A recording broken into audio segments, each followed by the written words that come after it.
Urembo lazima uzingatiwe. Huyu bimdada anaitwa Swana. Bwana leo alikuwa yupo safarini pamoja na mume wake, alikuwa anatambulika kwa jina la Ani. Tumemwita kwa kifupi japokuwa mchizi jina lake ni gumu kidogo. Lakini leo mwamba alikuwa na wasiwasi sana, kwani ni miaka mitatu toka aondoke nyumbani na hapa alikuwa elewani kabisa na baba yake. Na hii ni kwa sababu tu alichukua maamuzi ya kuweza kumuoa bimdada Swana bila baba yake pamoja na familia kuweza kukubali. Babake na Ani alikuwa ni kiongozi mkubwa sana kwenye chama kimoja ambacho kilikuwa kinaongoza ndani ya hili eneo, lakini pia leo familia hiyo alikuwa anajiandaa kwa ajili ya kumwozesha binti yao moja aliyekuwa anatambulika kwa jina la Gita. Hivyo Msela alikuwa anaamini akienda kwenye hii sherehe huenda akapata nafasi ya kupata muda wa kuzungumza yeye pamoja na baba yake, na ikiwezekana labda kuweka tofauti zao pembeni. Lakini pia kwa bimdada Swana, yeye kiu yake kubwa alikuwa anatamani sana kwenye hii sherehe aende kukutana na familia ya mume wake, ikiwezekana angalau awashawishi waweze kumkubali kuingia kwenye hii familia. Safari ilikuwa ni ndefu kidogo. Mbele kidogo anakutana kuna watu walikuwa wanafanya maandamano, wameziba barabara. Sasa kipindi ambacho alikuwa anasubiria haya maandamano aweze kupita, kuna mwamba mmoja alikuwa anamtazama sana Swana. Utadhani kama vile alikuwa anamfahamu ama alikuwa anamfananisha. Swana akufanikiwa kumwona mtu huyu. Safari ikiendelea, wanafika mpaka nyumbani. Ani anapokelewa na mdogo wake ambaye pia alikuwa ni askari polisi. Anamweleza, bwana, sikumweleza baba kama leo nakuja. Sasa kwa nini ukufanya hivyo? We subiri sherehe ikimalizika. Baba baada ya kugeuka na kumwona kijana wake alikasirika sana. Anamfuata kijana wake ambaye alikuwa ni askari, anamweleza, ni kwa nini umemwalika huyu jamaa afike ndani ya hili eneo? Baba usijali bwana, mimi peke yangu nisingeweza kufanya mambo yote hapa nyumbani. Mzee anaondoka kwa hasira. Ani pamoja na mke wake akawa na discuss ama tuondoke kwenye hii sherehe, lakini mdogo wake anamzuia, anamweleza, bwana, ninatamani sana kwenye harusi yangu na wewe uwepo. Lakini pia mama naye anafika anamzuia. Swana pamoja na mume wake ikabidi tu abaki kwenye hii sherehe. Sasa bimdad akawekwa kikangoni na ukoo mzima, kila mtu akawa anamuuliza swali. Bibi anamuuliza, wewe wazazi wako wametokea wapi? Mi wazazi wangu bwana sifahamu walipotokea, kwani walifariki nikiwa mdogo sana. Umesoma mpaka elimu gani? Maswali akawa ni mengi sana kwenye hii familia, kila mmoja akawa anajifunza namna ya kuuliza maswali kupitia bimdada Swana, na yeye kwa kuwa alikuwa anatamani sana akubalike kwenye hii familia ikabidi tu awe mpole. Swana bwana, mazingira ya nyumbani alikuwa hajazoea kabisa, hususan mambo ya familia, lakini pia hata kupika alikuwa hafahamu, hivyo shughuli za nyumbani kwake ikawa ni changamoto kubwa sana. Kwanza picha linaanza akaamka saa 2 asubuhi, anakuta watu tayari wamesha kusanyika wakiendelea na mambo yao ya kitamaduni. Yeye haya mambo wala alikuwa hayafahamu, yani leo ilikuwa ni comedy tupu. Mama pamoja na bibi wa familia wakawa wanashangaa sana, huyu jamaa huyu mwanamke amemtoa wapi, hata mambo ya familia hayafahamu. Lakini hapa kulikuwa kuna mkwe mmoja ambaye yeye alikuwa anatambulika kwa jina Anasuya. Yeye anafahamu sana mambo ya tamaduni, lakini pia alikuwa anakubalika sana ndani ya hii familia, yani shughuli nyingi za hapa nyumbani alikuwa anategemewa kuzikamilisha huyu mwanamke, ikiwemo pia kumkamua ng'ombe mmoja ambaye alikuwa ni mkorofi sana. Endapo ng'ombe huyu akimwona Anasuya alikuwa haleti fujo yoyote. Kiufupi hata chakula ambacho alikuwa anapika hata baba mkwe naye alikuwa anakizimikia sana. Swana akaenda kwa mume wake akamweleza, huyu mwanamke ni nani? Natamani sana na mimi kwenye hii familia nikubalike kama yeye. Lakini mume anamweleza, hayo mawazo achana nayo kabisa. Yaani kama kungekuwa kuna tuzo wako wanatoa, basi Anasuya kila mwaka angekuwa anapatiwa hiyo tuzo. Swana hakukubaliana na haya mambo, akawa anajitahidi sana kupambana na huyu mwanamke, lakini jitihada zake zikawa zinagonga mwamba. Ukizingatia pia kuna mambo mengi sana ya kifamilia pamoja na jikoni alikuwa hayafahamu. Lakini leo akaamua kumpigia simu rafiki yake ambaye alikuwa anatambulika kwa jina la Kiran. Anamweleza, wewe rafiki yangu ni mtaalamu sana kupika, ninaomba uje ndani ya hili eneo uje unisaidie, kwani mimi ninatamani sana kuteka moyo wa hii familia wanipende, lakini pia nimegundua wanapenda sana kula madiko mazuri mazuri. Upande wa pili tunafika gerezani, tunakutana mwamba mmoja anayetambulika kwa jina la Karuna. Leo anaenda kukutana na yule kijana ambaye alikuwa anamwangalia sana Swana siku ile. Anamweleza bosi wake ya kwamba bwana, nimefanikiwa kumwona Jansi. Jansi, una uhakika kwamba ni yeye?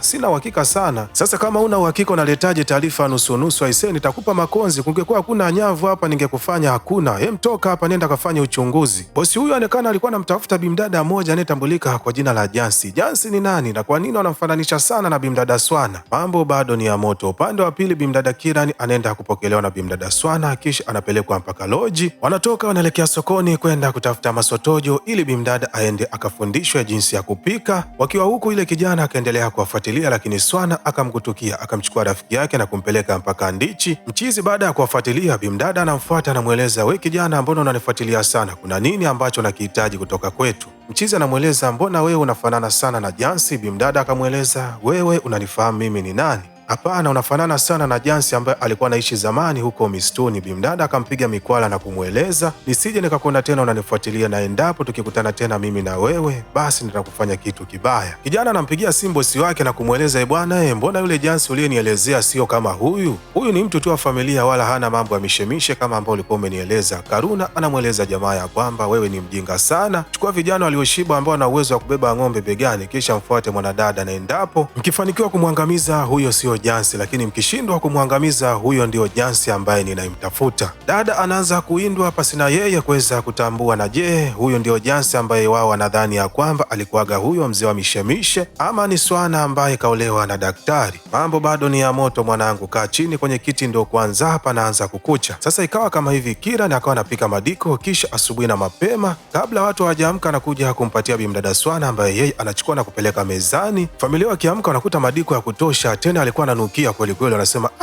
bwana kumbe Swana ni mtaalamu kama hivyo wa kupika. Chakula kilikuwa ni kizuri kweli kweli, lakini kwa bimdada Anasuya alikuwa na mind sana. Hizi sifa alishazoea kupatiwa yeye, sasa inakuwaje anapatiwa mwanamke mwingine? Lakini pia kama hiyo haitoshi, Swana alikuwa ni mjanja sana. Alikuwa analetewa maziwa na bimdada Kirani, kisha anajidai kama vile alikuwa kaenda kumkamua ile ng'ombe mkorofi sana ambaye alikuwa anakamuliwa na bimdada Anasuya peke yake. Baadhi ya wanafamilia ikiwemo mama wakaanza kumkubali sana mwanadada Swana, lakini huku upande wa pili kwa baba mkwe kwenye chama ambacho alikuwa anakiongoza mwaka huu ulikuwa unahitajika waweze kutoa kiongozi mmoja aweze kugombea kwenda kukiwakilisha chama. Ndani ya hiki chama bwana, kulikuwa kuna jamaa mmoja ambaye yeye alikuwa na shughuli nyingi sana za kihalifu, na yeye mwaka huu anahitaji kugombea. Akawa anampiga sana mikwala huyu baba mkwe, anamweleza kwamba mwaka huu endapo asipochaguliwa kwenda kugombea basi timbwili litaibuka. Mzee huyu kwa sasa akawa anaishi kwa attention sana, yani akawa makini yeye pamoja na familia yake, kwani alimfahamu huyu jamaa bwana pamoja na genge lake walikuwa hawana masihala kabisa.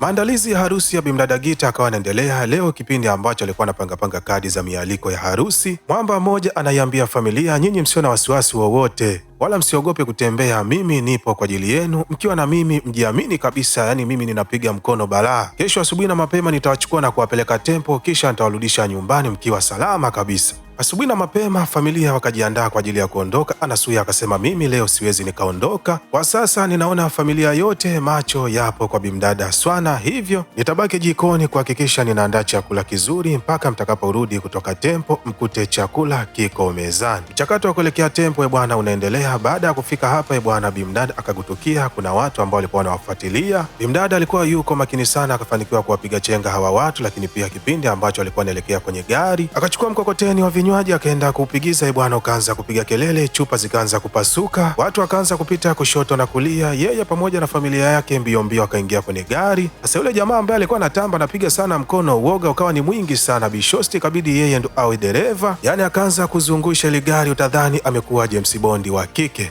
Harakati za kutoka tempo mpaka nyumbani palikuwa ni parefu kidogo, lakini utaalamu wa kuendesha gari wa bimdada Swana leo ukafanikiwa kuweza kuisaidia hii familia, kwani njiani hawa jamaa ambao walikuwa wametumwa hakika waliipata ya moto kwelikweli, kwani kila mmoja mara apigwe nazi ya kichwa, mwingine mara apigwe na mlango. Hatimaye wakafanikiwa kuwashinda wote. Baada ya kufika nyumbani, baba wa familia akamaindi sana, anasema, kwa nini mnatoka bila kuwa na taarifa maalum? Mnafahamu kabisa kipindi hiki ni cha moto kutokana na siasa ambazo zinaendelea, haitakiwi kabisa mrudie mambo kama haya. Nani aliyopatia amri ya kutoka? Bimdada Swana ikabidi ajitokeze na kuweza kuwatetea sasa, kwa kuwa yeye ndiye ambaye katoa msaada mpaka familia hii kufika nyumbani wakiwa salama. Ikabidi tu baba awe mpole, lakini maswali yakawa ni mengi sana kwa hii familia, hususan hata mimi mwenyewe. Huyu bimdada ni nani na kwa nini yule jamaa anamfananisha sana yeye kuwa ni Jansi? Ukweli ni upi hapa? Ili tuelewe zaidi, tunapata flashback ya miaka mingi iliyopita. Bimdada huyo bwana alikuwa ni yatima baada ya wazazi wote kuweza kufariki. Alianza kulelewa kwenye kituo cha watoto yatima, yeye pamoja na Kirani. Kwa bahati nzuri, Kirani akapata familia kwenda kumlea, lakini kwa bimdada Swana yeye akabaki ndani ya kituo cha watoto yatima. Kwenye kituo hiki mtu ambaye alikuwa anakisimamia alikuwa anamtamani sana kimapenzi bimdada huyo kipindi ambacho alikuwa bado mdogo. Swana siku moja akaona isiwe kesi, akaamua kutoroka na kuelekea kitaani kwenda kuanza maisha mengine, lakini huku na kwenyewe maisha hayakuwa mepesi sana. Si unajua tena bwana, maisha ya kitaani. Bimdada mpaka akawa mtu mzima, mahangaiko yakawa ni mengi sana, na sehemu ambapo alikuwa anaishi kuna jamaa mmoja ambaye alikuwa anamvizia sana. Alikuwa anatamani siku moja aweze kupiga mzigo kwa bimdada, lakini pia ndani ya hili eneo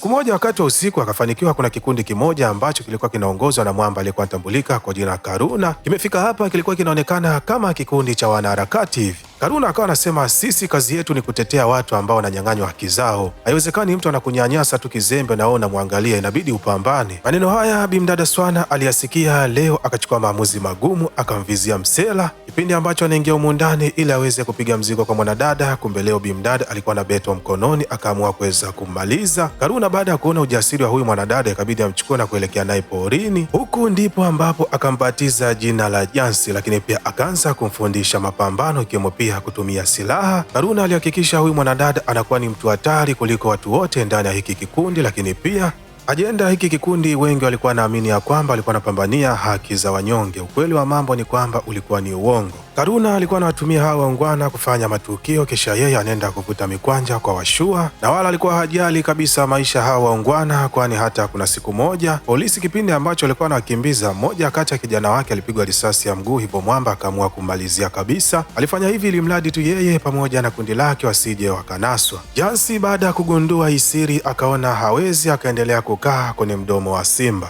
akaanza kutafuta harakati za kuondoka, lakini mwamba akafanikiwa kugundua kwamba bimdada alikuwa anahitaji kutoroka, hivyo akaendelea kumweka karibu sana. Lakini siku moja Jansi akafanikiwa kuacha kikaratasi kwa maskari polisi ambacho kikawaongoza mpaka sehemu ambapo Karuna alikuwa anaenda kukutana na kigogo kuchukua pesa. Kipindi ambacho alikuwa anaondoka, maskari polisi wakamzunguka na kumnasa. Yeye alitambua amenaswa na kundi lake litabaki kuwa salama. Hakutambua kabisa huu mchoro wote ulikuwa umechorwa na bimdada Jansi. Hii ndio ilikuwa hadithi ya huyu mwanamke. Kumbe alikuwa ni mwanamke hatari sana. Yaani hapa unavyomuona yuko full combat. Ukija na beto anacheza, ukija na silaha anacheza, ukija na mkono ndio usiseme, yani unaondoka hauna meno hata kidogo. Kijana wa Karuna akaendelea kumfuatilia mwanadada mpaka wakati wa usiku. Lengo ni kuweza kujithibitisha, je, huyu ni Jansi ama tunamsingizia? Leo kaja na vijana wake bwana, alichezeshewa mkono vya kutosha, yani akuamini macho yake. Kapigwa na mwanamke mwenzake, anamweleza bwana, tuondoke, kikubwa tu tumeondoka na uhai. Jamaa anasema mimi sikubali. Anarudi kwa mwanadada, lengo ni kwenda kumtembezea kifinyo, lakini kwa bahati mbaya akateleza na kuanguka, anapoteza maisha mbele ya uwanja wa nyumba. Uzuri tu ilikuwa ni wakati wa usiku. Bishosti akapigwa na butwa, afanye nini? Kabidi amvute kumpeleka pembeni, lakini ghafla rafiki yake anafika. Mida hii Kiran alikuwa amemletea chakula ili aende kukiweka mezani, lakini akakutana na msala mwingine ukampelekea kuweza kuzimia. Mwanadada akamchukua na kumpeleka store, akamwagia maji. Baada ya kuamka, Kiran alionekana kuogopa sana, lakini anamweleza Shosti, hapa inabidi unisaidie kabla ya msala haujawa mkubwa. Kwa uoga hivyo hivyo ikabidi waweze kusaidiana na kuchukua umwili kwenda kutupa mbali kabisa. Lakini huku Kiran akatamani sana kufahamu Swani yeye ni nani, mbona afanani na yule shosti yake ambaye alikuwa naye toka utotoni. Ikabidi bishosti aweze kumweleza ukweli mzima juu ya maisha yake baada ya yeye kuondoka ndani ya jumba la watoto yatima. Kiran alimwonea sana huruma shosti yake na kumweleza, kama umeweza kusurvive mambo yote hayo, kwa sasa ninachokuomba utulie tu wewe na familia yako na kusahau mambo yote yaliyopita. Kusahau itakuwa ni ngumu sana, kwani leo Karuna anapatiwa taarifa ya kwamba bwana yule bishosti ni Jansi. Mwamba alifurahi sana, akaamua kuchukua uamuzi mgumu, akapiga tukio na kuchoma ili gereza, kisha yeye akatokomea kusikojulikana. Rekodi za polisi zinaonyesha Karuna naye ameungua na moto, lakini ukweli wa mambo ni kwamba Mwamba alikuwa yupo kitaani. Safari inampeleka kwenda kumtafuta bimdada Jansi ambaye sasa anatumia jina la Swana. Masimu wawili wanakutana. Mwamba anasema ninafurahi sana kukuona bimdada, lakini Swana anamweleza mchizi ya kwamba kwa sasa yeye sio Jansi anayemfahamu, bali kwa sasa anatumia jina la Swana, lakini pia ana mume pamoja na familia anayoipenda sana, hivyo anamwomba msela amwache aendelee na maisha yake ya kawaida. Lakini Karuna anasema ya kwamba yeye anakasirika sana kwa bimdada kuchukua hayo maamuzi, kwani alikuwa atambua ya kwamba anampenda. Muda wote alikuwa anaishi naye, anamwonyesha ishara za kumpenda, lakini hakufanikiwa kabisa kumweleza kwa sababu alikuwa anasubiri kwanza Jansi akomae. Lakini pia akamweleza, je, familia yako anatambua siri za maisha yako ya nyuma, hususani mumeo? Dada anasema hakuna mtu hata mmoja ambaye anatambua maisha yake ya nyuma. Mwamba akasikitika sana, akamweleza, lakini usijali, mimi wala sitoenda kuwaeleza, wewe nenda akaendelee kulabata na mumeo. Baba leo alikuwa anaandaa ushahidi wa kwenda kumpatia kiongozi wao juu ya yule Mwamba ambaye alikuwa ni mkorofi sana kwenye chama chake, kwani alitambua kabisa endapo asipofanya mapema basi huenda yule kiongozi akachukua majukumu mazito dhidi ya familia yake. Lakini upande wa pili kiongozi alikuwa akazipata hizi taarifa, hivyo alikuwa amevurugwa sana. Lakini leo anafika Karuna na kumweleza, hiyo kazi niachie mimi, nitaimaliza mwenyewe, lakini sharti ni kwamba inabidi vijana wako wote wawe chini yangu kwa sasa. Baba wakati wa asubuhi bwana anapewa bahasha na bimdada, anaondoka akiwa na furaha sana. Lakini bimdada Swana baada ya kutoka upande wa nje anakutana na alama ambayo zamani kabisa alikuwa anaitumia yeye pamoja na kundi lake, ikiwemo pia mtaalamu wetu Karuna. Moja kwa moja akatambua huenda leo Karuna anahitaji kufanya jambo baya sana kwa moja kati ya mtu katika familia yao. Swana kipindi ambacho alikuwa anahitaji kutoka, bimdada Anasuya naye anamweleza, shoga, leo ninahitaji twende wote sokoni nikaone jinsi ambavyo huwa unachagua samaki. Anasuya alikuwa anavamia tu mtumbwi wa vibwengo bila kutambua ya kwamba bimdada alikuwa anaelekea maeneo gani.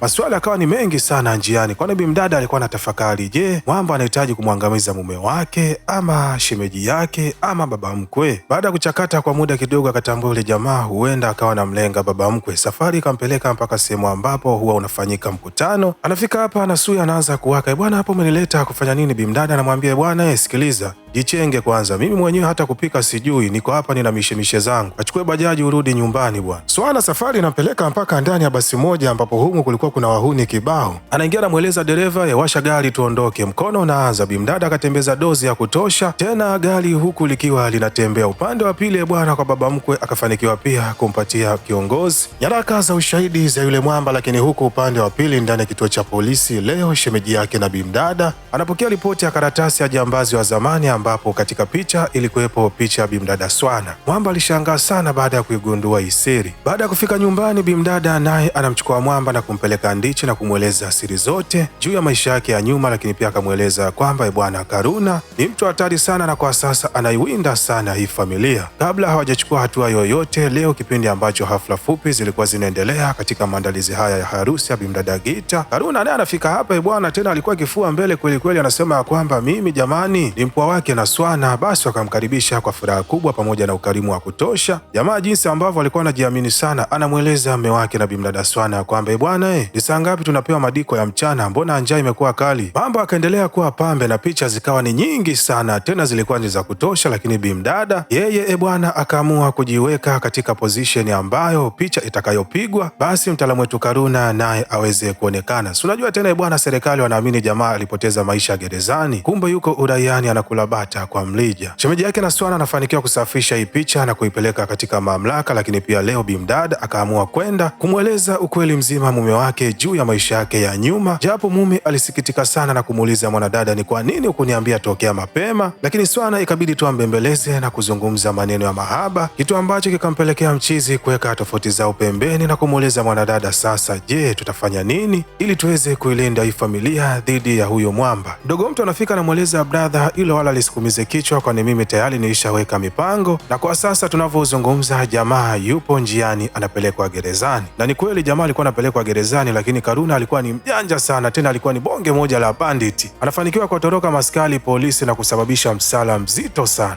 Hasira alizokuwa nazo hakusubiri mpaka pakuche, bali hapa safari ikampeleka mpaka sehemu ambapo alikuwa anaishi Swana pamoja na familia yake mpya. Mwamba akaja na jeshi la kutosha, lakini upande wa ndani bimdada Swana akaieleza familia, jamani, kwa sasa tupo katika hatari moja nzito sana, lakini ninaomba kwa sasa tukae pamoja, lakini pia fungeni milango yote kasoro huo mlango wa mbele, na kingine kusanyeni kila silaha iliyopo humu ndani, iwe ni kijiko, iwe ni uma, iwe ni beto, nileteeni hapa. Dada wa kazi, mtu kazi bwana, hapa ilikuwa ni ngumi jiwe. Ukija ovyo unakula ya meno, ukija ovyo unakula ya pua, lakini pia ukija kwa nyuma unakula kiwiko. Bimdada hakika alikuwa ni noma sana, lakini pia alikuwa ni mzuri sana kutumia silaha. Leo kila mwanafamilia alikuwa haamini, kumbe alikuwa anaishi na komando humu ndani. Yaani show aliyokuwa anaipiga hata askari polisi mwenyewe alisema, dai bwana, huyu bimdada sijui mafunzo aliyapatia wapi huyu. Alitembeza kichapo cha kutosha mpaka Karuna mwenyewe akasema, dai bwana, siamini kama nimeweza kutengeneza kichaa kama huyu ambaye ana uwezo wa kuangamiza jeshi langu lote. Karuna akaamua ingie ndani mwenyewe kwenda kuicheza isho, lakini naye alikutana nazo nzito. Mwamba anapoteza maisha yeye pamoja na jeshi lake zima, lakini kwa upande wa mwanadada kwa kwa sasa familia ya mume wake ilikuwa tayari imemkubali na hata taratibu za kitamaduni kwa sasa alikuwa anazifahamu vyema. Kiufupi unaweza kusema kwa sasa bimdada bwana ataishi maisha mazuri yaliyokuwa na furaha pasina kuwa na shida yoyote.